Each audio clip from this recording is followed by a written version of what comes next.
Are you forgetting to say thank you? Are you forgetting how powerful the word thank you and gratitude and appreciation is? That is the language of receiving. That is literally the code to how to receive. Now, I'm not just talking about an empty thank you when you receive something from someone or someone does something nice. That's good. Those are niceties, right? But what I'm talking about, the kind of thank you, the kind of gratitude that I'm talking about, is actually making it a practice, right? Because we want so much in life. And especially this generation, we have so much access to living the life that we truly desire. But when we're not already in a state of gratitude, in a state of joy, a state of thankfulness, many times opportunities flee from us, or opportunities for us to say thank you don't come. Why? Because we're not thankful. Now, one way I want you guys to check yourselves to see if you're as truly a thankful, law abiding citizen as you think that you are. Here's the first way I want you guys to check. How often, when you're just with yourself, do you say thank you, or do you express some level of gratitude to the Most High, whatever it is that you believe in, right? The word water doesn't make it wet. It's all the same thing, in my opinion. So when you wake up, what's the first thing you say? What comes out of your mouth, or what comes into your mind? And if it's chaos, if it's anxiety, definitely go check out my video on stress and anxiety and what it's trying to tell you. That will really help you get into the nitty gritty if you're having trouble with calming your mind enough to even get to that space.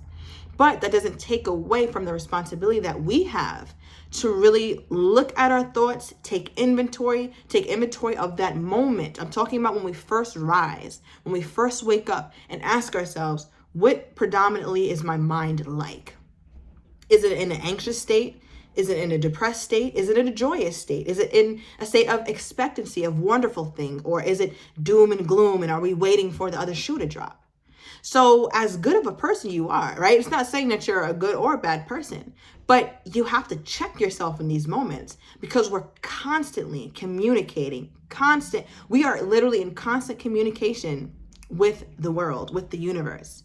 So when we're not intentional, I'm talking about super intentional about expressing gratitude, then we leave it to whatever our default mindset is at. So if our default mindset is chaos, constantly thinking, overthinking, thinking about the next thing, never being present, and you wonder why life has been a little bit difficult, it's those things that we need to look at and reassess. So the number one method I would say is, when you wake up, the first thing I want you to do is express gratitude. It has worked wonders in my life. And I tell you, like, look deeply into my soul. It has worked wonders in my life when I started really being intentional about my mornings and expressing gratitude.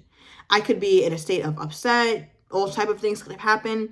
But the minute I start to just say thank you, and I got to do it for a while. It's not a quick fix where I'm like, oh, thank you that I woke up today. Great. And then I get up and mosey on about my shitty day. Like, no, it doesn't work like that. For me, it takes me about, I call it priming myself, right? I think I got that terminology from Tony Robbins, but it takes me a good probably 10, maybe 15, if it's a really bad day or bad night or whatever, to prime myself, prime my mind, right? Prime my mind into understanding, like, Alyssa, we're not doing the chaos today, sis. Like, we're not doing that, queen. We are embracing play. We are embracing joy, ease, flow, peace, love, excitement, expectancy of wonderful things. Like, even just saying those things bring me into a different mindset, to where when I think about something negative, it's much more likely that it falls off of me much more quickly, much more readily. Because think about it. It's a momentum thing. When you don't get that momentum going for at least 5 minutes. I'm talking about, you got to say thank you for so many things for at least 5 minutes to really be able to act as a nice oil slick for anything negative that tries to stick to you. Because that same negative thought you woke up with, and then you say, you know what, I'm turning this ship around. I'm going to spend 5-10 minutes just straight up saying thank you. I'm going to say it passionately. I'm going to say it with my feelings. Thank you so much for that wonderful conversation I got to have with my mom or my dad or this person who loves me. Thank you for my car usually break down this time of the year, but for some reason my battery still got juice in it. Thank you so much that I don't have to spend that.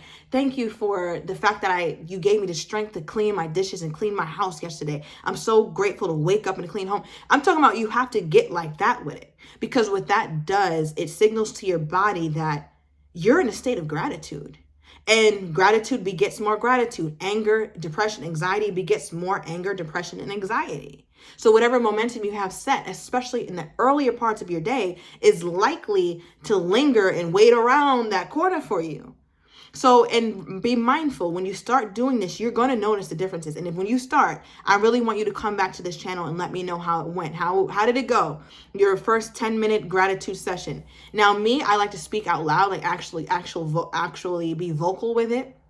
But if you live with people, or I don't know, you think it's weird. I know I'm a little bit weird. So if you don't want to talk to yourself out loud, which I so recommend, because I get so much more clear when I talk to myself out loud, but at least say it quiet. Can you whisper? Can you whisper? You're not crazy. Just whisper. And if you can't even whisper because you're around people or your environment, does not support that, at least go in the bathroom and whisper. You got to say it out loud. Okay. You got to say it out loud, and you got to say it with feeling. You have to give yourself that moment. Even if you're on a walk. Sometimes when I'm on a walk, I take my little headphones and I act like I'm on a phone, child. But little do they know, I'm over here saying thank you for the trees. Thank you for the sneakers that's getting me to the store so I can get my seeded grapes. Right? So it's those little things and those little habits that really get you out of that mode. Now what happens when it's midday, and this is around the time you maybe start to get anxious, or people start to piss you off, or things start going wrong? You're going to be much more resilient. It's kind of like trying to... a cold or some sort of influenza is after you, but your immune system is beamed up. Like you done took your elderberry, you really fortified your immune system. So that cold is going to kind of bounce away from you. Your body is inhospitable for a cold. And that's the same kind of situation that happens when you set forth such a positive, gratitude, joyous momentum, that when negativity comes toward you, because it will, we can't act like it's not on its way. That call, that person, that situation, that thing that always pisses you off, it's still going to come and it's still going to trigger you. But watch how after doing this for even 1 week, you're going to start to see that, wow, my body is just responding differently to triggers. I'm not trying to prove myself anymore. I'm not trying to be right. I just want peace. When I knew it was really working, I think I had some sort of little bickerment with one of my friends or something. And usually I will go, toe to toe, like, what? No, this is what I said, this, that, trying to prove myself to be right. I said, you got it. You're good. You got it. At that point, I was like, Alyssa, you've grown tremendously, because you're not going to sit up here and tell me I'm not correct with what I said. But what I learned is that, and this is not that long ago, I'm not even talking about I made such growth and here I am trying to talk about growth because I'm seated in it so firmly. No, I'm talking about this was like 3 months ago. But what I learned from that was like, wow, I really started to prioritize my peace over anything. So if you're really about that life, if you're really like peace over anything, you don't care. It's peace over being right. Peace over what somebody thinks about you. Peace over what they said. Let them people have it. Let that situation have it. That is not worth. I will no longer allow that type of nonsense to be at the expense of my peace and my joy, because this feels so much better. And like I told you guys in some of my last videos, I'm prioritizing personally in my life play, peace, flow, joy, lack of stress, ease, all things supple and soft and slow and kind, and all of that. Like those are the emotions that I'm prioritizing in my body. So when I feel that unrest, or I feel my blood pressure, right? I can literally feel it, right? And that's why I'll make another video on why it's so important to be in tune with what bodily sensations you have when you're happy and what bodily sensations you have when you're sad and where you feel them at. Because for me personally, I know that when I'm stressed, the first thing that happens is I get antsy or anxious. Not necessarily showy like by my body, but inside. I want to do this, and then I'm like, no, I want to do that. Like, that's literally how my brain probably looks. It's like this way, this way, this way, this way. That's when I know my anxiety has been triggered. When I know anger has been triggered, I get hot.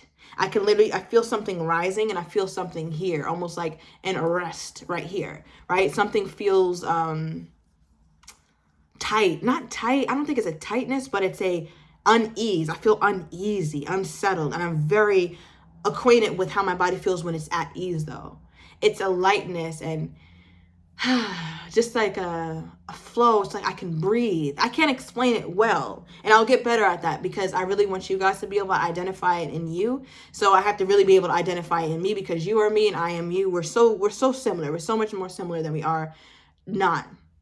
But nonetheless, you got to prioritize your peace over anything. And I don't care what it is. It has to come first in order for you to have a life of any kind of joy. Because I learned that happiness and joy are two different things, because happiness, something has to be happening, right? But we don't want to have our good feelings reliant on something external. Joy can be generated from within, right? And that's what I want you to become. I want you to become a generator, like a generator of love, a generator of understanding, of compassion, of kindness, of grace. But first you have to be able to extend those feelings and emotions to yourself, starting in the morning, at the top of your day. And sometimes when I'm not able to do it because I'm late, or I woke up late and I got to get to work, I got to post, I got to do this, I got to work on that, I'm studying this, so I have a lot of things going on. So sometimes I wake up late and I can't do my morning. And I'm like, oh my God, this day's gonna be a disaster. But when I stop, when I have a break or whatever, then I do my morning thing. I do my gratitude. I do my gratitude walk, or I recite my gratitude, my 10 minutes of gratitude. And I'll let you guys know down below. Let me know if you want to use some of the things that I use, because it's readily available on YouTube. I don't always come up with all this stuff. On my walks, a lot of time I do, because, I'm more in that mode. I'm in nature. But when I'm just in the house, sometimes it's difficult to come up with a plethora of things you're grateful for, especially when you're not in that mindset, right? So there's definitely some scaffolding that's needed sometimes. So if you need that, definitely let me know down below. I'll be happy to show you my resources that I use just on YouTube. Just type it in. But I truly feel like that's going to change the vibration that you are in to something that is going to allow you to receive, right? Because in order to receive, we have to be a vibrational match to that. If I want all these wonderful things, I talk about being on the yacht. If you want to be on the yacht, you have to give yacht energy. Right? Like you have to, if you want to receive, and I use yacht as a metaphor of just wonderful things. Anything that we want that's wonderful, I bunched it up and it's a damn yacht. Right? So if you want to be on the yacht, you have to have yacht vibes. Right? And how do you have yacht vibe? Just be grateful. Even if you don't have something, act as though you do, or say, I have enough anyway. And you'll see how by taking action and by having that kind of attitude, like, no, I'm good. I'm just grateful that I have this, and I'll have that one day. I'll have that soon. You're literally going to see these things pop up into your reality. That is how it works. I don't make up that is the law. That's law right there. That's not what I think or what I wish and, woo-woo stuff. It's not. There's a such thing as the law of reciprocity, the law of compounding, the law of correspondence, the law of attraction. These are universal laws that have been proven time after time after time. So what makes you think that you're exempt from that? And also the opposite is true. If you keep putting out lack of gratitude, letting like nasty, bothersome thoughts set precedence for your day, you're going to continue to attract more and more of those instances. So we have to be like a gatekeeper and understand that this is our most valuable asset. Like this thing in between here is our most valuable asset when we, upon rising, rise and feel good when you rise. Know that this is a sacred time. That's the most sacred time of your day. If you meditate. If you pray. But this is the time where you really are setting the tone for the rest of your day. And also why it's such a sensitive time is because when we sleep, we're in a different state, right? I think there's like a theta state, beta state. I believe when we wake up, we're still in that theta state. I'm still doing my research. I take it with a grain of salt. But the theta state is when we're very impressionable. We're conscious, but we're still in that other world of sleeping. And what that does, it makes our brain, mind, body, and soul much more impressionable to whatever happens. Hence why it's so hard to put a stop to a bad day once the momentum has started. But the reverse is also true. It's so hard to put a stop to such a positive day, a wonderful day, a beautiful day, when such positive momentum has been put in place so early. That's where we need to catch ourselves. That's why I'm saying, like, if there's one thing to take away from the video, I had other steps, other things that I wanted to say, but maybe I'll make it another video. Because the biggest one, the granddaddy of them all, the Cadillac of them all, is that morning time. You got to stop playing with your morning. Stop playing with your morning. Be serious. Be intentional about your morning. And I'm not saying go on a walk, do yoga, go meditate, go write and journal. If you do that, if you built like that, my hat's off to you, because I'm not. Like, I'm still working on being that regimented. But one thing I don't think I got a lock like that, because I'm still, But one thing that's been working for me, and I know it could work for you too, is being grateful, and just get on some sort of rampage of saying thank you for you got to do it for at least 5-10 minutes is ideal, because that's going to set the tone for the rest of your day. You will have a great day. And when your day starts to get a little wonky, get a little tricky, refer back. And then regenerate that emotion. Remember, you are a generator. You're literally a generator. You emit electrical currents. So if you can emit electrical currents of all that negativity you was just doing, then why can't we do the reverse and emit electrical currents of something that's going to give back to us and help us be more resilient, more resistant toward negative energy? Because again, in order to get that yacht, we have to be the person that is a match to that. And it starts with gratitude. That is the basis of it all. I want to take out the noise and just really make my message very simplistic. I'm still figuring out exactly how I'm going to form my channel, because I'm just throwing out kind of random videos. But understand, I have a method. Like, it's not yet. It's not fully defined yet, but it's coming, because I really want to double down and cater to the whole person, mentally, emotionally, financially, physically, socially, educationally, aesthetically, like the whole person. Like this right here, this channel is going to be like a one-stop shop. I'm likely going to gear it toward women, but men, it's not a gender specific message, but I'm a woman. So I come from that perspective. So that's what I know best. But yeah, I'm going to wrap it up here, but I need you to subscribe, like my content, like. That does so much for my channel's growth. And comment, engage with me. I want to hear you. I want to hear, what does your morning look like? What is your brain? How wonky is your brain? Is it as wonky as mine when I wake up? Is it as crazy as mine when I get up? Because I'll be waking up stressed sometimes. I'll be like, but then I'm like, Alyssa, okay, thank you for waking me up. And then I get in that mindset and I reorder my thoughts. So yeah, let me know what goes on with you in the morning. I hope this gave you some sort of value, and I will see you on the next video. See ya.